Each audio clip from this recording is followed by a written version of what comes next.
Demons are on an extraordinarily short leash.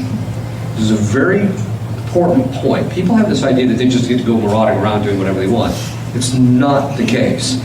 There is literally not one iota of the spiritual battle of which Christ is not in absolute control over.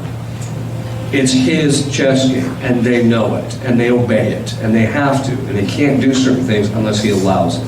So this is very important because you have to realize that God allows demons into your life from time to time in order to strengthen you for your spiritual benefit.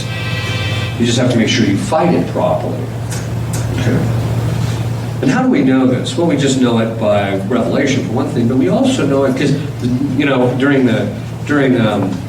various instances in which Christ deals with the demons in the Gospels, they're always asking him, so they'll like they ask to go into the pigs, which basically tells you what? It's up to him to determine whether they get to go into the pigs or not, right?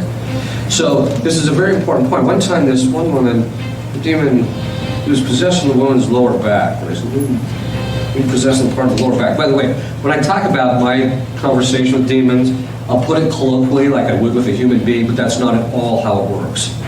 During the session, it's very brutal, and I'm hammering the guy, and I'm commanding him. In the name of Jesus Christ, I command you to tell me X.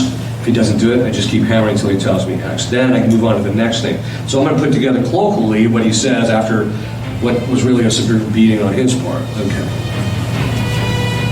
So he says, I said, why are you possessing the lower part of the woman's back? And he said, I don't know. I said, what do you mean you don't know? And he says, when I entered, Christ restricted me to that part of her body. That's interesting.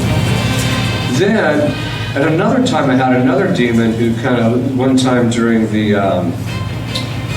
he was the noonday devil, mentioned in Psalm 90, which, by the way, there is a guy. Found out later, after researching the fathers about him, that he's actually the demon of the midlife crisis. That's what the fathers call it, midlife crisis. I'm like, wow, that's interesting. Okay. So when you see these guys driving around Ferraris with 20-year-old girls, you know there's the noonday devil somewhere.